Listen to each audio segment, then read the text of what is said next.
안녕하세요. 주원이설의 주원입니다. 여러분은 창조주를 믿으시나요? 믿으신다면 그 이유는 무엇이고 믿지 않으신다면 그 이유는 무엇인가요? 자, 오늘 저는 제가 창조주를 믿는 이유를 소개해 보려고 합니다. 그것은 두 가지인데요. 첫째, 만물이 어떻게 생겨났는가라는 질문에 대답하기 위해서는 창조주를 생각하지 않고는 어렵다는 점이고요.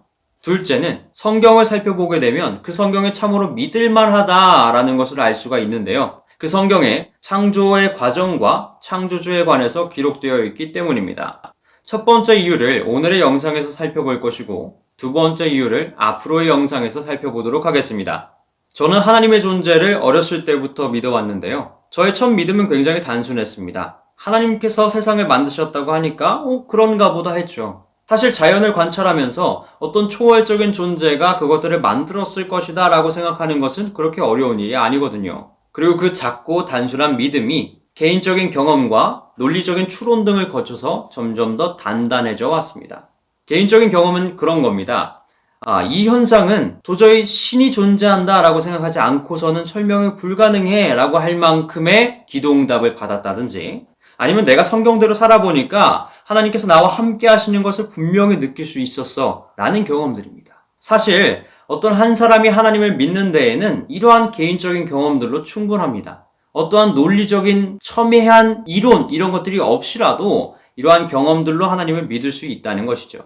그런데 나의 믿음을 믿지 않는 사람한테 소개할 때에는 이러한 개인적인 경험들은 많이 부족합니다. 왜냐면 그것들은 나한테만 확실한 것이거든요. 그렇기 때문에 저는 오늘 제가 하나님을 믿는 이유를 논리적인 이유에 관해서만 설명해 보도록 하겠습니다. 이 영상은 두 가지 파트로 구성됩니다. 첫 번째는 믿음이 무엇인가를 알아볼 것이고요. 그 다음에는 합리적인 믿음이 무엇인가를 알아보면서 차근차근 제가 하나님을 믿는 이유, 제가 창조주를 믿는 이유에 관해서 설명해 보도록 하겠습니다. 첫 번째는 믿음의 정의입니다. 모든 단어들이 그렇듯이 믿음도 여러 가지 의미를 지닙니다. 그 가운데 제가 생각하기에 가장 핵심이 되는 의미는 이것인 것 같습니다. 어떤 선언이 참이라고 생각하는 것.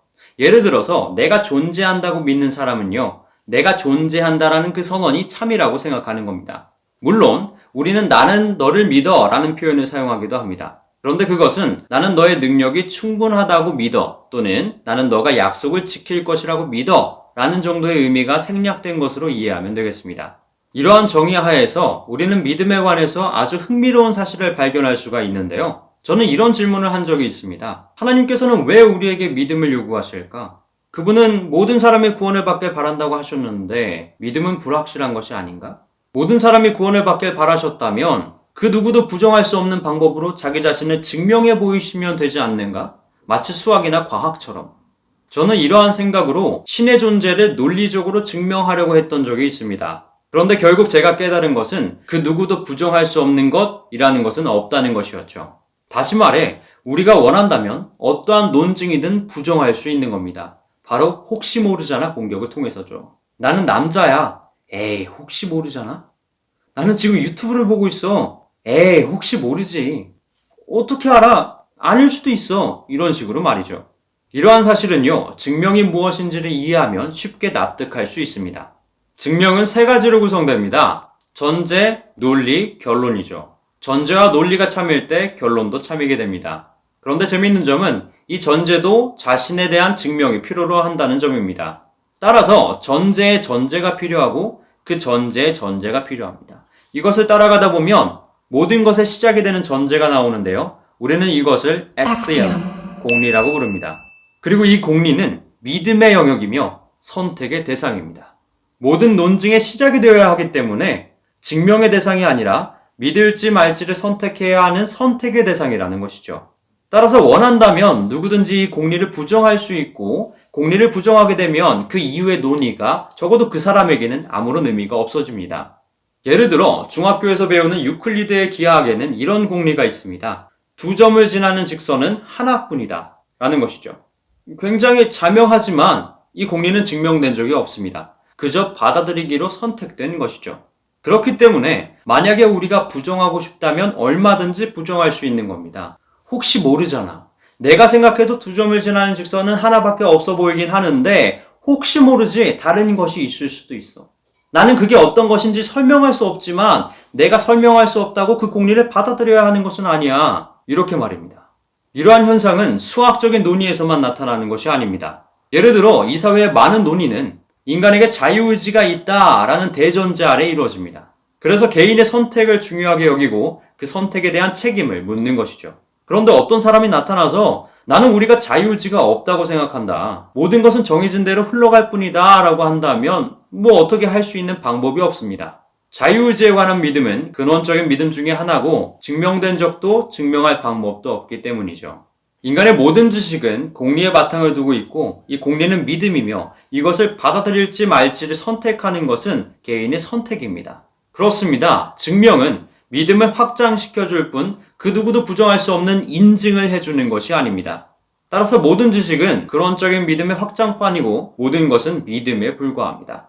이것을 안다면 질문이 달라져야 합니다. 믿음이냐 사실이냐, 믿음이냐 과학이냐, 믿음이냐 이성이냐가 아니라 어떤 믿음이냐 하고 말이죠. 그리고 믿어지는가 믿어지지 않는가가 아니라 믿기로 선택했는가 믿지 않기로 선택했는가 또는 그 선택을 보류했는가 믿음을 보류했는가가 되어야 합니다.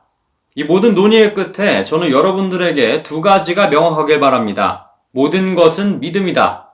믿음은 선택이다. 라는 것이죠. 자, 이제 나는 왜 창조주를 믿는가? 라는 질문은 이렇게 바뀌어야 합니다. 나는 왜 창조주를 믿기로 선택했는가? 모든 것이 믿음이지만 모든 믿음이 동등하지는 않습니다. 합리적인 믿음이 있고 비합리적인 믿음이 있습니다. 제가 창조주를 믿기로 선택한 것은 그것이 합리적인 믿음이라고 판단했기 때문입니다. 그러면 무엇이 합리적인 믿음일까요? 첫 번째로 그것은 각자가 개개인이 판단하는 것입니다. 내 믿음은 내가 선택하는 것이기도 하고 그 누구도 부정할 수 없는 합리성의 기준 이런 것은 없기 때문이죠. 그러나 사회적으로 합의된 공리를 사용해서 수학을 발전시켜 온 것처럼 우리는 사회적으로 어느 정도 합의가 되어 있는 합리성의 기준을 관찰해 볼 수 있습니다. 저는 사람들이 무엇을 합리적이라고 여기는가를 관찰한 결과 합리적인 믿음의 세 가지 원칙을 발견했습니다. 확률의 원칙, 선택 우선의 원칙, 지속적 검증의 원칙입니다. 이 이름은 그냥 이해하기 편하라고 제가 붙였습니다. 첫 번째는 확률의 원칙입니다. 한 현상을 설명하는 가설이 여러 개일 때 그 중에서 확률이 지극히 낮아 보이는 가설들은 배제하는 것이 합리적이라는 것이죠. 예를 들어 두 교수가 30페이지짜리 논문을 썼는데 완전히 일치한다고 합시다. 그리고 두 교수는 자신들의 결백을 주장하고 있습니다. 이러한 현상을 설명할 수 있는 첫 번째 가설은 당연하게도 표절일 겁니다. 표절은 지금까지 항상 존재해왔기 때문에 이는 매우 자연스럽고 논리적인 가설입니다. 그러나 우리는 충분히 다른 가설들도 생각해 볼 수 있습니다. 예를 들면 두 명의 교수의 정신은 서로 연결되어 있다. 그렇기 때문에 같은 결과가 나온 거다 라고 할 수도 있고요. 또는 어떤 외계인이 한 교수의 정신을 조작해서 다른 교수의 결과가 자신의 것인 것처럼 착각하게 만들었다 라는 식의 논리를 펼 수도 있습니다. 물론 둘 다 굉장히 허무맹랑하죠. 그런데 우리는 왜 이것들이 허무맹랑하다고 생각하고 그저 무시한 채로 표절이라는 선택지를 선택하는 것일까요? 그 이유는 이 두세 번째 가설들이 가능성이 너무 낮아 보이기 때문입니다. 정확한 확률을 구할 수는 없지만 우리는 정신이 공유된 것을 보지도 못하였고 외계인들과 접촉하는 상황에서 살고 있지도 않기 때문이죠. 만약에 우리가 그런 것들을 자주 보았다면 진지하게 고려했을지도 모르는 일입니다. 이렇게 우리는 가능성이 지극히 낮아 보이는 가설들은 고려 대상에서 배제합니다. 그것을 합리적이라고 생각하는 것이죠.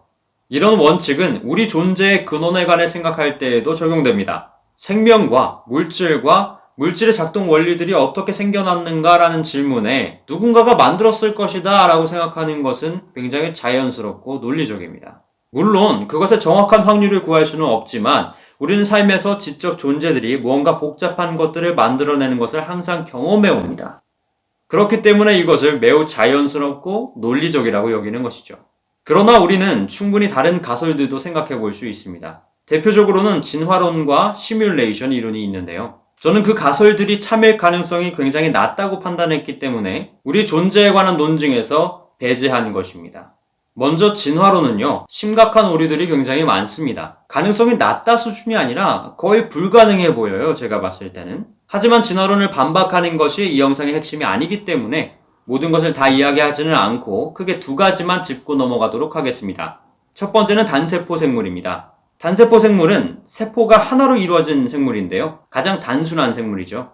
진화론에선 이 단세포 생물에서 다세포 생물로의 진화가 모든 진화의 첫 번째 단계라고 설명합니다. 그런데요, 이 단세포 생물이 어떻게 생겨났는지에 관해서는 제대로 된 설명이 없습니다. 예전에는 스탠리 밀러의 원시지구설이라는 게 있었는데요. 원시 바다와 원시 대기는 현재 바다와 대기와 상태가 달라가지고 그 안에 있는 화학 물질들의 작용으로 인해서 우연하게 세포가 합성될 수 있었다라는 것입니다. 그런데 이것은 사실이 아니라고 밝혀졌을 뿐만 아니라 만약에 이 가정이 사실이라 할지라도 그 상황에서 세포가 합성되는 데는 확률적으로 거의 불가능합니다.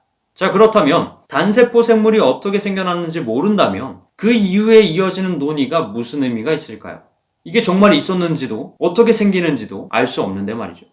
두 번째는 중간 단계 화석입니다. 진화론에서는 덜 복잡한 생물에서 더 복잡한 생물까지 오랜 시간에 걸쳐 천천히 점진적인 변화가 일어났다고 설명합니다. 그 말은 좀 더 불완전한 생명에서 완전한 생명까지의 변화가 그라데이션처럼 나타나야 한다는 거예요. 그 말은 이 중간 단계의 화석이 양단의 생물의 화석보다 압도적으로 많아야 한다는 뜻입니다. 그런데 실제 화석적 증거는 완전히 반대예요. 양단의 완전한 형태의 화석들이 먼저 발견되고 압도적으로 많이 발견됩니다. 정말로 중간 단계 화석이 있었다면 그것이 수가 훨씬 더 많아야 되고 수가 더 많다면 애초에 발굴될 때부터 통계적으로 먼저 발견되는 것이 맞습니다. 그런데 중간 단계 화석이라고 주장되어지는 것들은 전부 현대에 와서 발견된 것들이며 우리가 화석을 발굴하는 초반에는 그런 것들이 발굴된 적이 없었습니다. 그리고 현대에 와서 중간 단계 화석이다 라고 주장하는 것들도 사실 자기들의 입맛대로 끼워 넣은 것들이 대부분입니다. 이 두 가지 외에도 진화론의 허점과 모순은 굉장히 많기 때문에 저는 이것이 불가능하다라고 생각했고 우리 존재를 증명하는 가설에서 완전히 배제하였습니다. 이어서 시뮬레이션 이론의 경우는요. 흐름을 위해서 여기서는 간단하게만 설명하고 자세한 내용은 댓글에 남겨두도록 하겠습니다. 그 이론에는 정말로 무수히 많은 가정들이 있는데요. 그 가정 하나하나가 굉장히 불확실한 것들입니다. 따라서 그 모든 것이 참일 가능성은 낮다고 판단해서 이 또한 논의에서 배제하였습니다. 자, 이렇게 제가 진화론과 시뮬레이션 이론을 배제한 이유에 관해서 왜 그것이 가능성이 낮다고 생각했는지에 관해서 간단하게 살펴봤는데요. 이것들을 간단하게만 살펴본 이유는 무엇을 믿을지 말지를 선택하는 것은 내가 하는 것이기 때문에 그 가설들이 가능성이 낮은가 아닌가를 판단하는 것도 내가 해야 되기 때문입니다. 만약에 여러분들이 받아들이지 않는다면 제가 아무리 말해도 소용이 없는 것이고 여러분이 이미 받아들였다면 제가 더 말할 필요가 없기 때문이죠. 만약에 필요하다면 이 각각의 주제에 관한 자세한 영상을 만들도록 하겠습니다. 그러면 이제 우리의 존재를 논리적으로 설명할 수 있는 가설이 하나뿐입니다. 그리고 이때 필요한 것이 선택 우선의 법칙입니다. 어떤 현상을 설명하는 가설이 하나뿐이고 그것이 논리적일 때 우리는 그것을 우선적으로 받아들이는 것이 합리적이라고 생각합니다. 예를 들어 후쿠시마 원전 사고가 발생한 2011년 3월의 후반서부터 우리나라의 전국적으로 방사능의 수치가 상승했다고 가정해 봅시다. 우리나라 정부에서 해당 현상을 면밀히 조사한 결과 후쿠시마 원전 사고를 제외하면 도무지 이 현상을 설명할 방법이 없다는 결론에 이르렀고 발생 시기와 전파 속도를 고려해 봤을 때 이 가설은 충분히 논리적이다 라는 결론을 내렸습니다. 그래서 일본 정부에게 가서 배상을 요청합니다. 야, 너네 후쿠시마 원전 사고 때문에 우리 방사능 수치가 증가한 것 같아. 이거 배상 좀 해줘야 되겠는데? 그거 말고는 설명할 방법이 없어. 그러자 일본 정부가 이렇게 얘기합니다. 아니 왜? 혹시 모르잖아. 아닐 수도 있어. 갑자기 방사능이 왜 상승했는지 나는 설명할 수 없지만 설명할 수 없다고 해서 너의 주장을 받아들여야 하는 건 아니야. 라고 말했다고 가정해 봅시다. 우린 이것을 보면서 와 정말 합리적이다. 저게 맞지? 라고 생각하나요? 그렇지 않습니다. 배상해주기 싫어서 우기나 보다 라고 생각하죠. 그렇습니다. 어떤 현상을 잘 설명할 수 있는 가설이 하나뿐일 때 그리고 그것이 논리적일 때 우리는 일단 그것을 받아들이는 것이 합리적이라고 여깁니다. 나중에 더 합리적인 가설들이 나타나면 바뀔 수는 있겠지만 그 전까지는 먼저 받아들여야 하는 것이죠. 그런데 제가 복음을 전하다가 보면 이런 친구들을 많이 만납니다. 그래 맞아. 창조주를 배제하면 우리가 어떻게 생겨났는지에 관해서 제대로 설명할 수 없는 것 같아. 그런데 내가 설명할 수 없다고 해서 창조주를 받아들여야 하는 것은 아니야. 혹시 모르잖아. 다른 가능성이 있을 수도 있어. 이렇게 그들은 믿음을 보류합니다.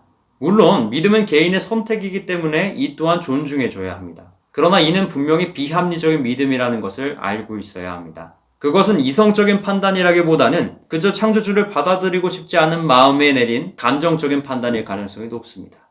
그런데 보통 이런 선택을 하는 친구들은 자기 자신이 매우 이성적이라고 생각하는 경우가 많습니다. 믿음을 위험한 것으로 여기고 최대한 판단을 보류하는 것이 안전하다고 생각하는 것이죠. 그래서 신이 있다고 믿는 것도 없다고 믿는 것도 아니고 그저 모르겠다라고 합니다. 믿음을 보류하는 것이죠. 그런데 모든 것이 믿음이기 때문에 믿음 자체가 위험할 수는 없습니다. 심지어는 믿음이 위험하다라는 생각도 믿음이고 믿음을 보류하는 것이 안전하다라는 생각도 믿음이죠. 그러면 왜 믿음을 두려워하는 것일까요? 바로 안 좋은 믿음의 예를 많이 보았기 때문입니다. 사이언톨로지 같은 집단 자살을 하는 이상한 사이비 종교에서부터 자신만의 신념으로 가득 차서 다른 사람의 말은 듣지도 않는 독불 장군에 이르기까지 우리는 살면서 다양한 형태의 교조적인 믿음을 발견하게 됩니다. 그런 사람들을 보면서 믿음은 위험한 거구나. 적어도 저렇게는 되지 말아야지 라고 생각해왔던 거죠. 그런데 이건 대표적인 귀인 오류입니다. 원인을 잘못 짚은 거죠. 위험한 것은 믿음이 아니라 믿음을 검토하지 않는 것입니다. 자, 세 번째 원칙입니다. 지속적 검증의 원칙. 어떤 믿음이 지속적인 검증을 거부한다면 그 믿음은 합리적이지 않다는 것입니다. 자신의 믿음을 지속적으로 검증하지 않으면 그것이 비합리적이라는 증거가 나타나도 자신의 믿음을 수정할 가능성이 사라지기 때문입니다. 따라서 지속적으로 검증한다면 믿음은 위험하지 않습니다. 믿기로 선택하는 것을 두려워할 이유가 없죠. 길게 보았을 때는 오히려 믿음을 보류하는 것이 더 위험합니다. 어떤 것에도 확신이 없는 혼란스러운 삶으로 이어질 가능성이 매우 높기 때문이죠. 믿음이 있으면요, 그 믿음이 판단 기준이 됩니다. 그것으로 잘못된 선택을 해도 적어도 확신 있고 단단하게 살아갈 수 있습니다. 그러나 믿음을 보류하면 판단 기준이 사라집니다. 기준이 없으면 잘못된 선택을 할 뿐만 아니라 확신도 없는 불확실하고 혼돈에 가득 찬 삶을 살아가게 됩니다. 믿음이 있으면요, 지속적인 검증을 통해 믿음을 수정할 수 있고 더욱 정확한 믿음을 갖게 됩니다. 따라서 점점 더 정확한 믿음을 가지고 정확한 선택을 하며 확신 있는 삶을 살아가게 되죠. 그러나 믿음을 보류하면 검증할 수 있는 것이 없기 때문에 수정할 수 있는 것도 없습니다. 삶의 중요한 부분들을 불확실한 상태로 놔둔 채 혼란스럽게 살아가게 됩니다. 창조주에 관한 믿음은 굉장히 중요한 믿음입니다. 절대적인 도덕적 기준의 기초이고 모든 사람은 귀중하다는 신념, 천부인권의 기초이며 무엇이 더 가치 있는가라는 질문에 답을 주고 그것은 우리가 무엇을 위해 살아가야 하는가라는 질문에 답을 줍니다. 창조주를 잃은 사람은 삶의 초월적인 의미를 잃습니다. 삶의 의미를 잃은 사람에게 남은 유일한 목적은 원초적인 욕망이 될 가능성이 큽니다. 차라리 창조주가 없다고 분명하게 믿는다면 자신만의 도덕적 기준을 가지고 자신만의 기준으로 사람들을 평가하고 자신만의 기준으로 가치를 평가하고 자신만의 기준으로 삶의 의미를 찾습니다. 그러나 이도저도 아니라면 모래 위에 집을 쌓는 것과 같습니다. 어떤 것도 확실하지 않은 채로 삶의 의미를 찾지 못하는 것이죠. 그것은 삶의 치명적입니다. 시대의 흐름에 따라 원초적인 욕망에 따라 그저 사라지는 대로 살아갈 가능성이 매우 큽니다. 그렇습니다. 믿음을 보류하는 것은 귀를 닫고 자신의 믿음을 검증하지 않는 광적인 신앙만큼이나 위험합니다. 그보다는 가장 합리적인 믿음을 과감히 선택하고 지속적인 검증으로 그 믿음을 수정하거나 강화해 나가는 것이 가장 지혜로운 방법입니다. 바로 이러한 이유로 저는 창조주를 믿기로 선택했습니다. 참고로 이것이 현재 다양한 문제를 해결하고 있는 인공지능이 학습하는 방법입니다. 실제를 예측하는 가설을 세우고 그것을 수없이 보정하고 검증하면서 실제에 가깝게 수정해 나가는 것입니다. 그리고 이것이 우리의 뇌가 학습하는 방식이기도 합니다. 100% 확실한 것에 관한 집착이 있다면 그것을 버리시는 것이 좋습니다. 그런 것은 존재하지 않습니다. 불변하는 진리가 없어서가 아니라 그것을 인지할 수 있는 인간의 능력에 한계가 있기 때문입니다. 그렇기 때문에 확신은 확실할 때 갖는 것이 아니라 불확실할 때 갖는 것입니다. 불확실함에도 불구하고 가장 합리적인 믿음을 과감히 선택하고 그것을 끊임없이 검증하는 것이 확신에 도달하는 길입니다. 저는 상당히 많은 무신론자 또는 유신론이지만 하나님을 믿지 않는 사람들과 대화해 왔습니다. 저의 믿음은 수많은 질문을 받으면서 검증을 받아왔고 또한 제 삶에 그 믿음들을 적용함으로써 그것이 정말 사실인지를 검증해 왔습니다. 그 검증은 지금도 지속되고 있습니다. 그것이 저의 강한 확신의 근간입니다. 지금까지의 내용을 정리하면 이렇습니다. 생명과 만물과 만물의 작동 원리들이 어떻게 생겨났는가는 창조주를 상정하지 않고는 답변이 어렵습니다. 그리고 그것이 제가 창조주를 믿기로 선택한 이유입니다. 창조주 하나님에 관해 성경에서는 이렇게 말씀하십니다. 하나님의 진노가 불의 가운데서 진리를 붙잡는 사람들의 모든 불경건과 불의에 대하여 하늘로부터 계시되거니와 이는 하나님을 알 수 있는 것이 그들 속에 분명히 나타나 있기 때문이니 하나님께서 그것을 그들에게 보이셨음이라. 그분께 속한 보이지 않는 것들, 곧 그분의 영원한 능력과 신격이 세상의 창조로부터 분명히 보여졌고 만들어진 것들을 통해 깨달아 알 수 있으므로 그들이 변명하지 못하느니라. 그렇습니다. 우리는 창조자 하나님의 존재를 이미 알고 있으며 만들어진 것들을 관찰하면 더욱 분명하게 알 수 있습니다. 우리가 창조주의 존재를 받아들이지 않는다면 그저 무관심하거나 부정하려고 애쓰고 있는 것이 아닐까요? 또는 믿음은 위험한 것이라는 환상에 사로잡혀 혹시 모르는 거지 하면서 그저 믿음을 보류하고 있지는 않나요? 이제 여러분들에게 한 가지 선택이 남아 있습니다. 창조주를 믿거나 믿지 않거나 그 믿음을 보류하는 것이죠. 하나님은 당신의 선택을 기다리고 계십니다. 그리고 그것이 그분께서 우리에게 믿음을 요구하시는 이유입니다. 여러분의 선택은 무엇입니까? 지금까지 생각의 사람을 만든다. 주원이설의 주원입니다.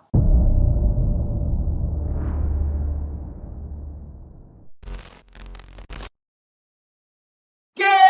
끝났어! 드디어 끝났어! 끝났어!